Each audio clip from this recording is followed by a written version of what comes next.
قال الله تعالى أعوذ بالله من الشيطان الرجيم بسم الله الرحمن الرحيم يا أيها الذين آمنوا استعينوا بالصبر والصلاة إن الله مع الصابرين ولا تقولوا لمن يقتل في سبيل الله أموات بل أحياء ولكن لا تشعرون صدق الله العظيم۔ آج عاشورہ کا دن ہے، بہت مبارک ہیں وہ لوگ جنہوں نے آج کا روزہ رکھا۔ بعض لوگوں نے نبی کا بھی روزہ رکھا ہے اور بعض لوگ 11ویں کا بھی روزہ رکھیں گے۔ یہ روزہ نبی کریم صلی اللہ علیہ وسلم سے اور آپ کے اصحاب سے ثابت ہے اور اس کی بڑی فضیلت حدیثوں میں آئی ہے۔ 1 سال کے گناہوں کا کفارہ ہوتا ہے۔ محرم کا مہینہ اسلامی سال کا پہلا مہینہ ہے، بہت مبارک، محترم اور مکرم مہینہ ہے۔ شریعت میں اس کا بڑا مقام ہے، قرآن میں بھی اس کا نام آیا ہے، الشہر الحرام۔ يسألونك عن الشهر الحرام قتال فيه قل قتال فيه كبير۔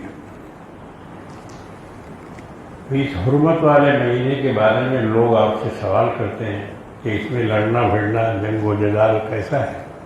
آپ کہہ دیجئے کہ بہت برا ہے۔ تو بہرحال آج پوری دنیا میں یوم عاشورہ منایا جا رہا ہے، مگر اس میں آج سے 600-700 برس قبل کچھ اضافے ہوتے چلے گئے۔ مثال کے طور پر ماتم، سیاہ لباس، جلوسوں کا سڑکوں پر نکلنا، تعزیہ وغیرہ تو بہت بعد کی چیز ہے، مگر اس سے پہلے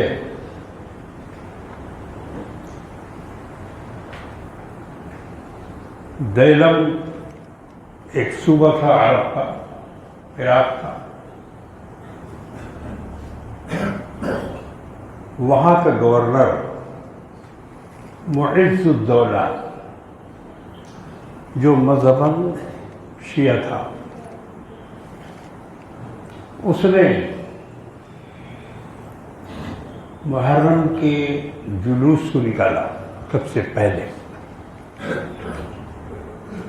اور یہ تقریباً 400-450 برس کے بعد۔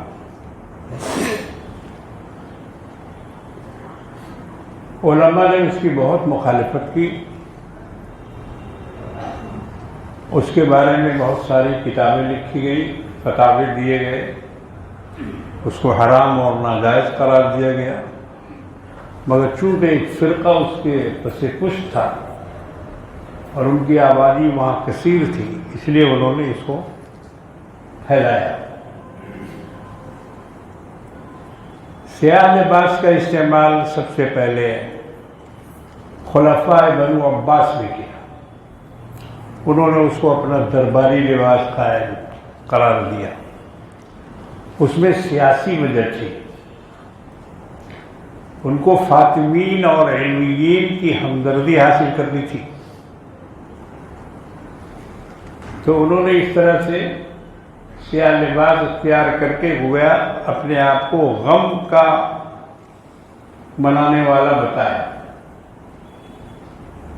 تاکہ فاطمیین اور علویین کی حمایت حاصل کر سکے۔ محرم کے پیچھے اس کے بیک گراؤنڈ میں، پس منظر میں بہت ساری سیاسی چیزیں ہیں، اس لیے یہ اب مذہبی کم اور سیاسی زیادہ ہو گیا۔ حضرت حسین کی شہادت سے سیاسی لوگوں نے کھلواڑ کیا، چنانچہ ہندوستان میں سب سے پہلے نور جہاں جو جہانگیر کی بیوی تھی، وہ ایرانی تھی اور شیعہ تھی، اس نے آ کر اپنے دربار سے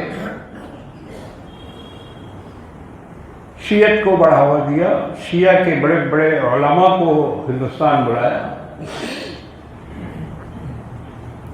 قاضی نور اللہ شوستری بہت بڑے شیعہ عالم تھے، ان کو ایران سے بلایا۔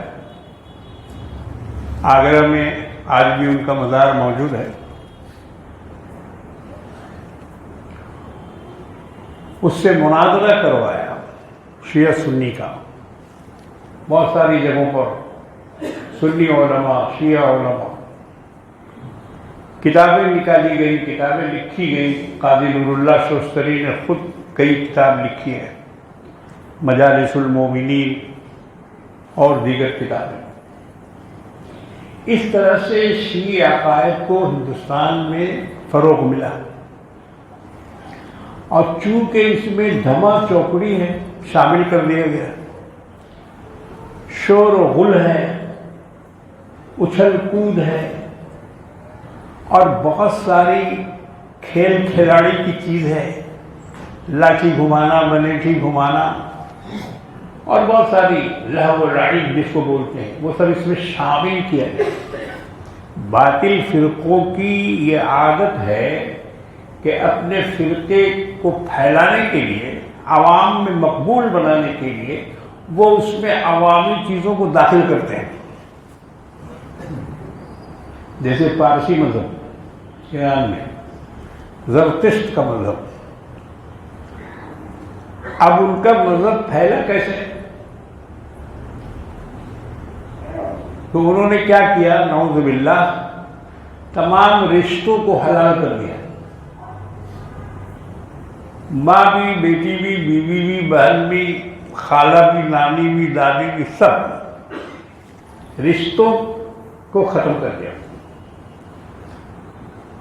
اور اس کے ذریعے سے اپنے مذہب کو اس نے ایران میں پھیلایا۔ اسی طرح سے اور بھی اہل باطل کو اگر آپ نظر ڈالیں گے تو اس میں اس طرح کی بہت ساری چاشنی رکھی گئی ہے،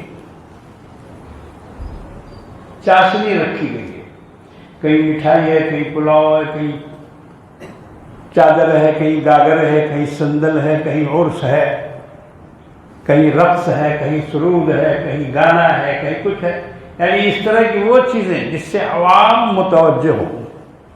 ابھی اگر باہر میں کوئی ڈھول بجانے لگ جائے یہاں سے وہاں، تو لوگ اس کو دیکھنے کے لیے بھیڑ لگا دیں گے کیا ہو رہا ہے۔ حالانکہ اگر غم ہے تو ڈھول نہیں بجنا چاہیے، محرم، کامن سینس کی بات ہے۔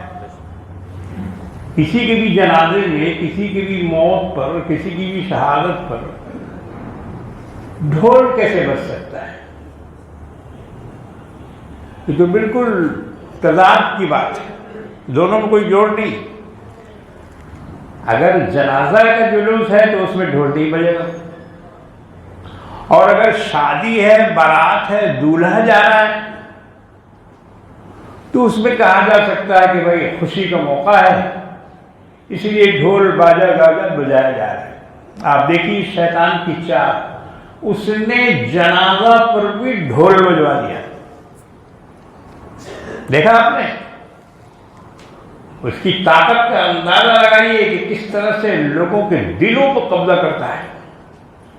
کسی کو شرم نہیں ہے کہ ہم کاندھے پہ تابوت اٹھائے جا رہے ہیں اور تعزیہ اٹھا کے جا رہے ہیں، لیکن اس میں ہم ڈھول بجا رہے ہیں، اس میں ہم ناچ رہے ہیں، اس میں ہم گا رہے ہیں۔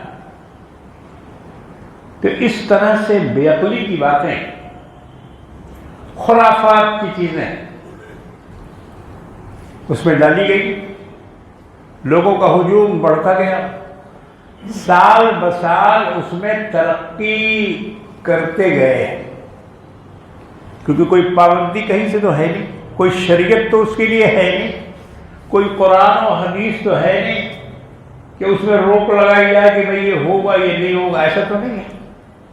چھٹا ساڑھ جس کو بولتے ہیں ٹھیٹ زبان، چھٹا ساڑھ کی طرح اس میں رسم و رواج طرح طرح کے شامل ہوتے رہے۔ ابھی کل میں ایک ویڈیو دیکھ رہا تھا کربلا کا،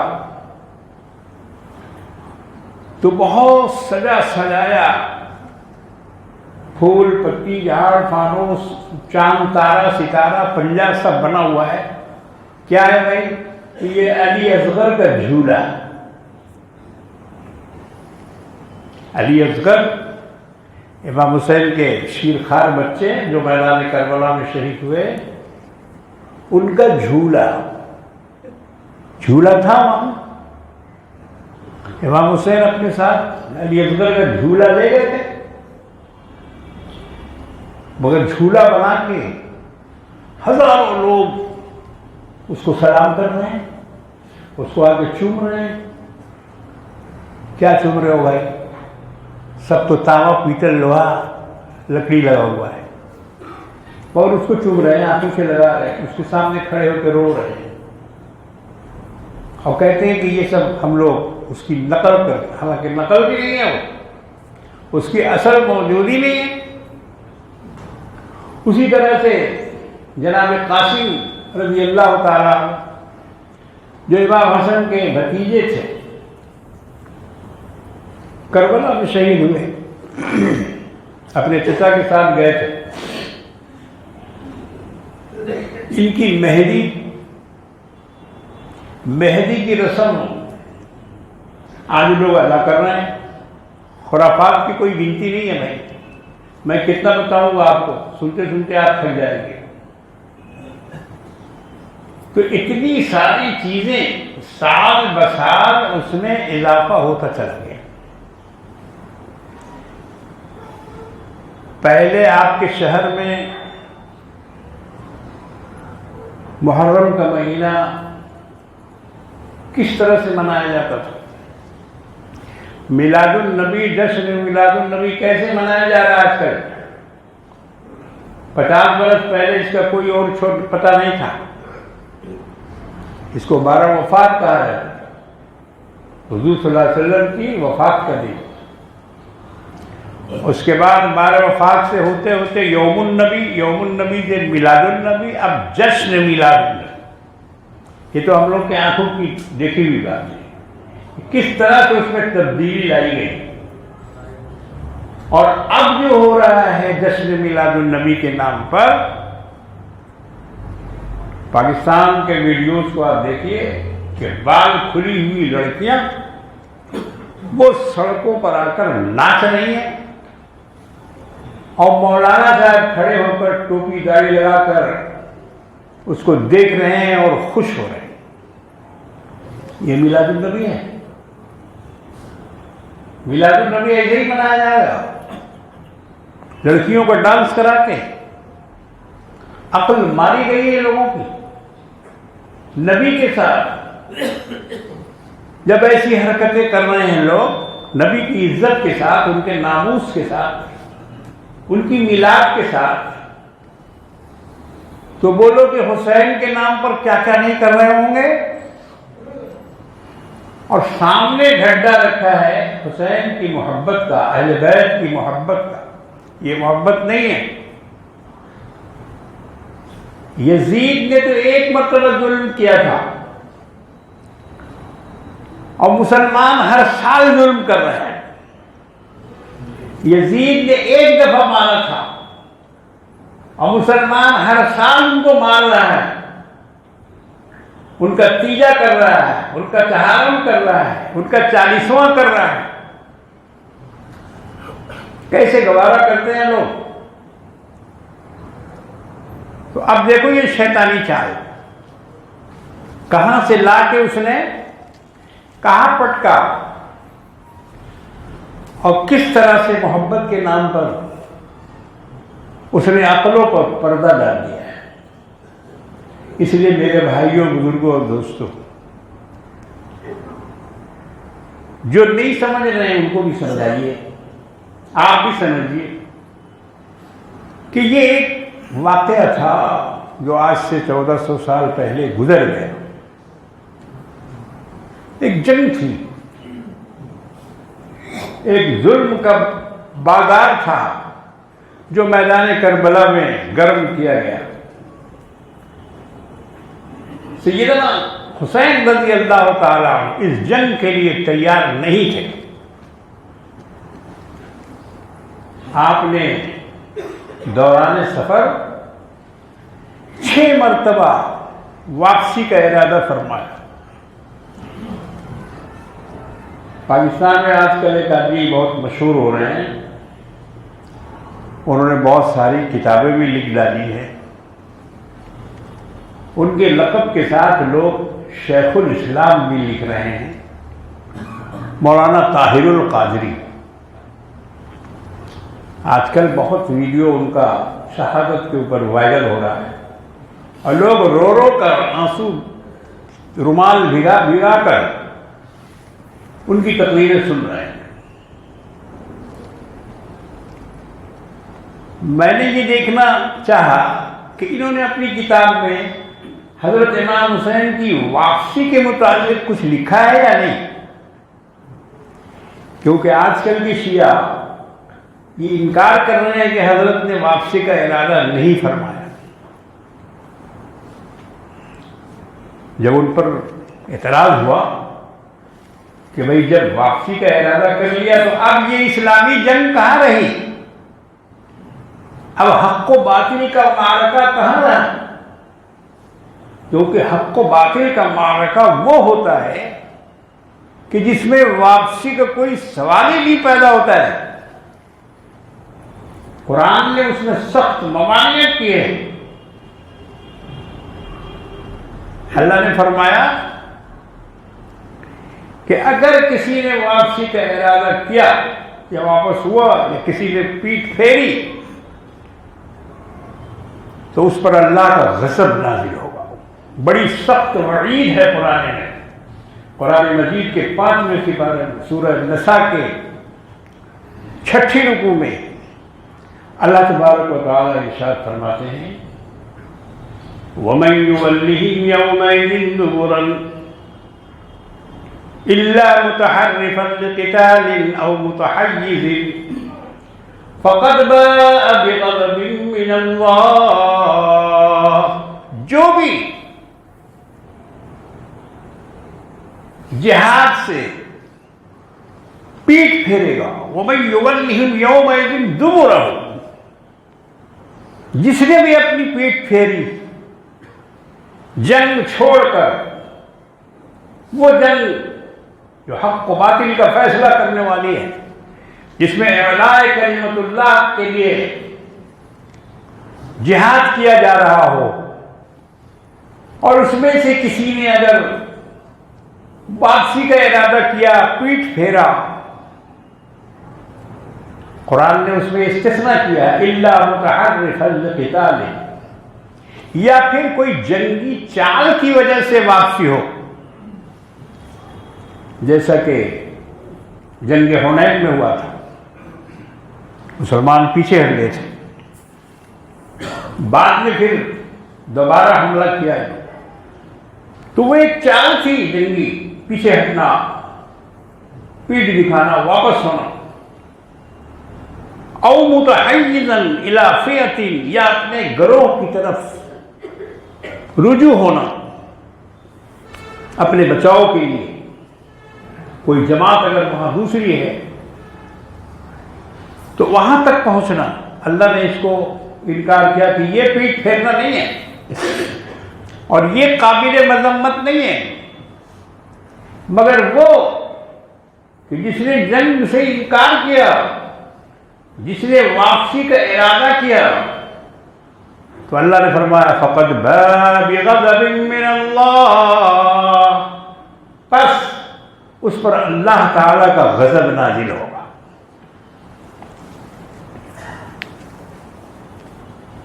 یہ اتنی وعید والی آیت ہے. اب اس آیت کریمہ کی روشنی میں جنگ کربلا کو دیکھیے. اس میں واپسی کا 6 مرتبہ ارادہ کیا گیا، اور یہ حقیقت ہے، اس کو کوئی کاٹ نہیں سکتا. تو میں نے شیخ الاسلام طاہر القادری کی کتاب کو دیکھا کہ انہوں نے کیا لکھا ہے واپسی کے بارے میں. تو ہم نے دیکھا کہ جہاں جہاں حضرت نے واپسی کا ارادہ فرمایا ہے، ہم کو تو زبانی یاد ہے واقعہ کربلا. الحمدللہ 50 سال ہو گئے بیان کرتے کرتے اور کتابوں کو دیکھتے دیکھتے، 50 برس پورے.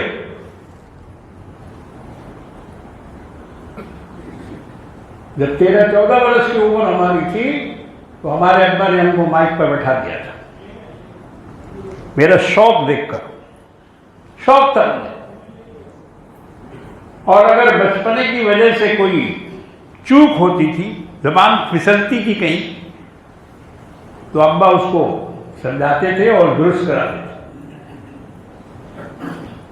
تو بہرحال ہمیں یاد ہے کہ کہاں کہاں حضرت نے فرمایا کہ مجھے چھوڑ دو، مجھے واپس جانا. سب سے پہلے مقام زربد میں کوفہ سے قاصد آ رہا تھا. اس نے مسلم بن عقیل کی شہادت کا واقعہ امام حسین کو سنایا کہ مسلم بن عقیل شہید ہو چکے ہیں. وہاں کے دارالعمارت میں ان کی لاش لٹکا دی گئی ہے، اور بلکہ اس نے کہا کہ بازاروں میں گھسیٹی جا رہی ہے. حضرت امام حسین نے قافلے کو وہیں روک دیا اور فرمایا کہ چلو اب حالات خراب ہو گئے ہیں، اب ہم لوگوں کو وہاں جانا مناسب نہیں ہے، حالات بگڑ گئے، چلو واپس چلیں. مگر مسلم بن عقیل کے بیٹوں نے مزاحمت کی، ان کے بھائیوں نے جو اس میں شامل تھے حضرت کے ساتھ، کہنے لگے کہ نہیں، ہم لوگ واپس نہیں جائیں گے، ہم لوگ واپس نہیں جائیں گے، ہم تو اپنے بھائی کے خون کا بدلہ لیں گے، اس لیے ہم لوگ جائیں گے کوفہ. جب انہوں نے ضد کیا، اصرار کیا، تو حضرت نے فرمایا کہ اچھا جب تم لوگ یہ کہہ رہے ہو تو ٹھیک ہے، چلو. لا خیر فی الحیات بعد، تمہارے بعد پھر زندگی کا کوئی مزہ نہیں، ہم تم کو اکیلے چھوڑ کے جا نہیں سکتے. یہ پہلا مقام تھا جہاں آپ نے کوفہ جانے سے انکار کیا. اس کے بعد اور بھی کئی موقع ہیں، تفصیل میں جانے سے کافی دیر ہوگی. بہرحال اتنا بتا دیتا ہوں کہ 6 جگہ، اور سب سے آخری جگہ جو تھی واپسی کے لیے وہ ہے میدان کربلا. حضرت امام حسین نے شہادت کے بعد بہت سارے لوگ شہید ہو گئے. جناب عباس علمدار شہید ہوئے، قاسم شہید ہوئے، علی اکبر شہید ہوئے، علی اصغر شہید ہوئے، اور اب تنے تنہا حسینی لشکر میں صرف امام حسین رہ گئے. تو آپ جب لشکر کے پاس گئے تو آپ نے وہاں خطبہ دیا کہ اے لوگوں، میں یہاں خود نہیں آیا تھا، تم نے مجھے بلایا تھا، تم نے خطوط لکھے تھے، تم نے کہا تھا کہ ہمارا کوئی امام نہیں ہے، آپ آئیے، ہم لوگ آپ کو اپنا امام مانتے ہیں، یزید کو ہم نہیں مانتے، اس کی خلافت کو ہم تسلیم نہیں کرتے، تو تم نے خطوط لکھے، تم نے کا مطلب جتنے خط لکھنے والے تھے وہ سب اس لشکر میں موجود تھے۔ اب آپ بتائیے، ڈانڈا ملائیے کہیں کا کہیں، کیا جوڑ ہے؟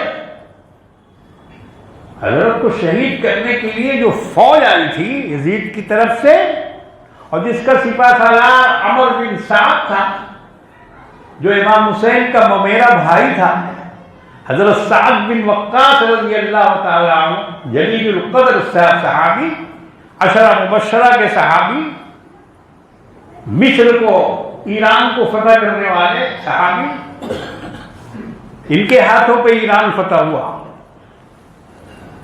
ان کا بیٹا عمر بن سعد یہ بھی تھا،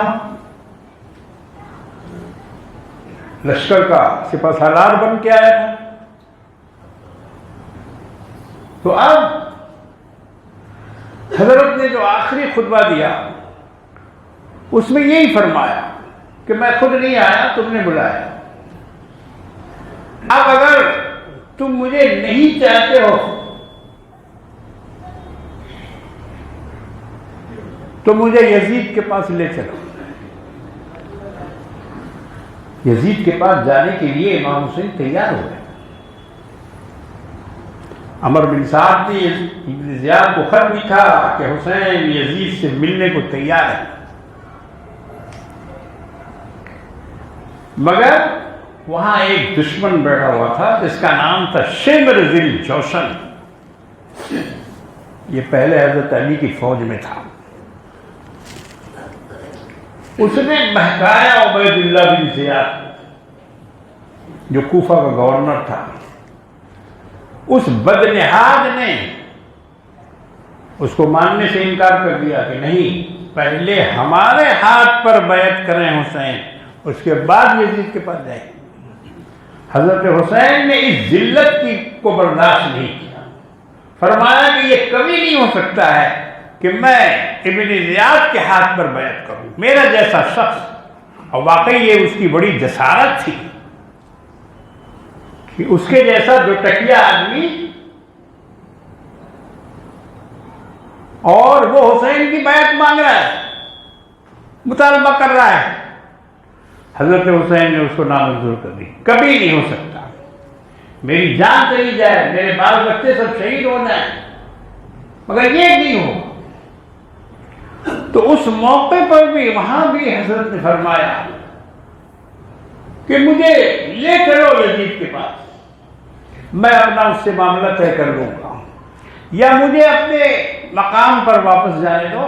3 شرطیں رکھی تھی ہر جگہ آپ نے 3 شرطیں رکھی، یا تو مجھے اپنے مقام پر واپس جانے دو مدینہ، یا پھر مجھے یزید کے پاس لے چلو 2 نمبر، تیسرے نمبر پر یا پھر کسی اسلامی سرحد پر بھیج دو کہ جہاں میں اسلام کے لیے جہاد کروں اور اسی میں پھر اپنی زندگی گزاروں۔ تو 6 جگہ حضرت نے واپسی کا ارادہ فرمایا، مگر ان لوگوں نے آپ کی بات نہیں سنی، بلکہ ایک مقام پر حر بن یزید تمیمی، جو یزیدی فوج کا لشکر تھا، 1000 سوار کا دستہ لے کے وہ آیا ہوا تھا، اس نے امام حسین کا راستہ روکا اور کہا کہ مجھے حکم ہوا ہے کہ آپ کو آگے جانے نہ دوں۔ وہ اور اس کا لشکر پانچوں وقت حضرت امام حسین کے پیچھے نماز پڑھ رہے تھے، وہ لوگ نمازی بھی تھے، مگر اس نے کہا کہ میں حکم کا پابند ہوں، مجھے حکم ہوا ہے کہ یہاں سے آپ کو آگے جانے نہ دوں۔ حضرت نے وہاں سے بھی واپسی کا ارادہ فرمایا۔ تو آخر میں حر نے کہا، ان کا ذہن نرم تھا اہل بیت کے سلسلے میں، اہل بیت کے سلسلے میں وہ نرم گوشہ رکھتا تھا۔ اس نے کہا کہ ایسا کیجئے میرے اوپر بھی بات نہ آئے اور آپ بھی صحیح سلامت یہاں سے واپس ہو جائیں، میں اپنی فوج کو کچھ دور ہٹا لیتا ہوں، رات کا وقت ہے، تنہائی ہے، میں سب کو آپ کی فوج سے علیحدہ کر کے اپنی فوج کو الگ رکھ لیتا ہوں، آپ اسی وقت نکل جائیے جہاں جانا چاہتے ہیں، مدینہ جانا چاہتے ہیں، کوفہ جانا چاہتے ہیں، سرحد پہ جانا چاہتے ہیں، اپنے بال بچوں کو لیجئے اور یہاں سے نکل جائیے، میں اپنی فوج کو کنارے کر لیتا ہوں۔ یہی ہوا بھی۔ حضرت امام حسین نے اپنے تمام ساتھیوں سے کہا کہ چلو واپس چلتے ہیں۔ رات کو یہ قافلہ روانہ ہوا،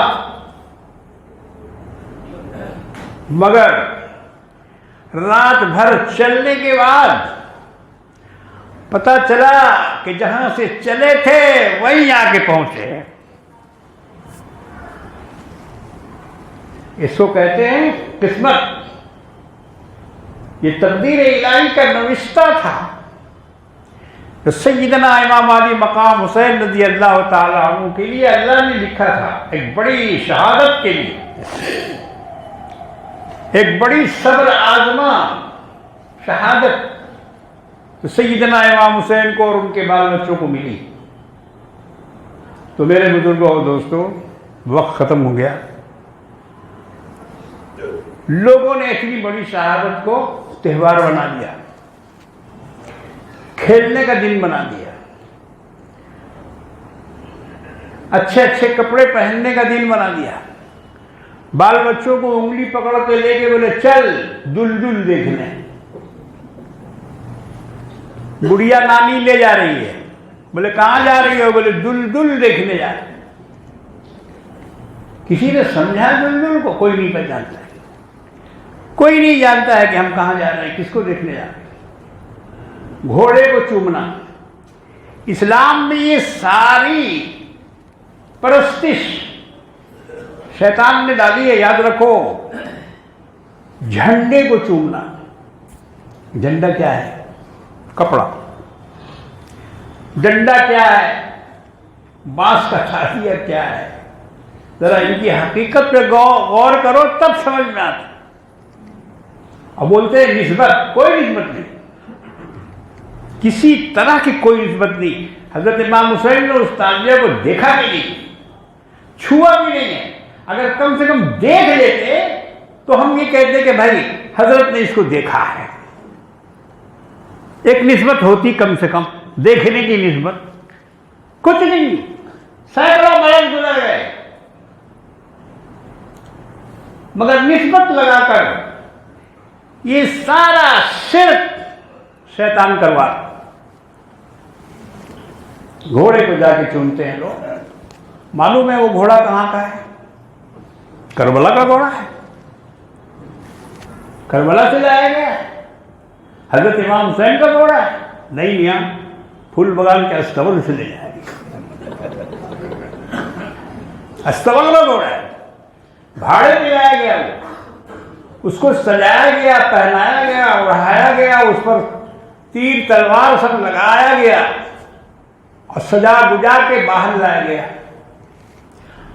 مگر وارے اس گھوڑے کی قسمت، روزانہ تو سوکھی گھاس بھی نصیب نہیں ہوتی تھی، اس دن ملیگا کھاتا ہے،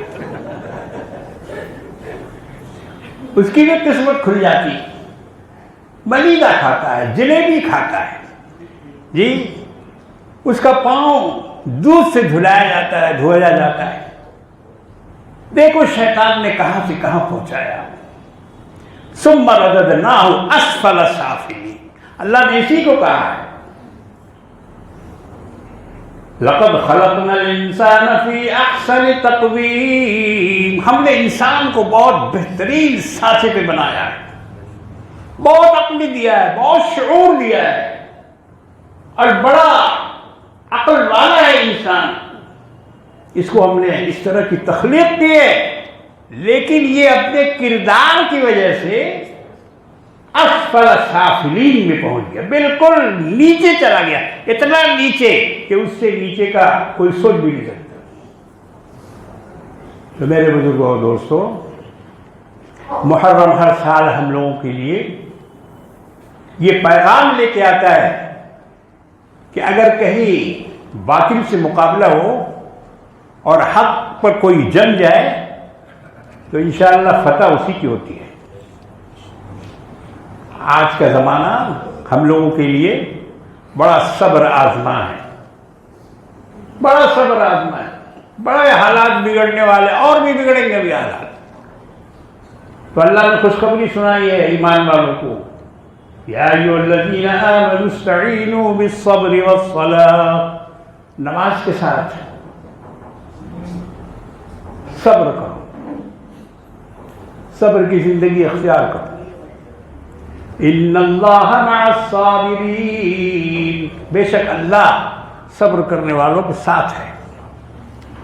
تو ابھی ہمارے ساتھ بہت صبر آزما زندگی ہے، مکی دور سے گزر رہے ہیں مسلمان، مکی دور سے گزر رہے ہیں۔